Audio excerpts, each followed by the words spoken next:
आणि खासदारांनी खिंड लढवली 28,000 ना, 28,000 मताने, अतिशय अल्पशा मताने पराजय झाला.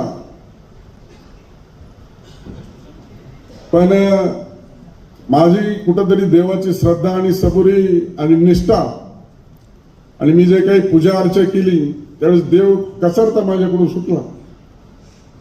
पण देवाभाऊची पुण्य झाली, मी सभापती झालो. तसं आता तुम्हाला काहीतरी करावं लागेल आपल्याला.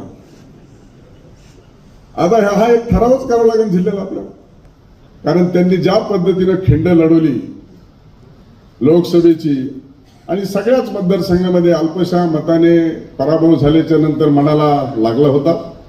आणि त्यामुळं तुम्ही मनात कसली इतकिंचित शंका आणू नका. पालकमंत्री महोदय काय करतील का नाही करतील, पण आम्ही सगळे मिळून तुमचं पुनर्वसन झालं पाहिजे, तुमचा मान सन्मान झाला पाहिजे.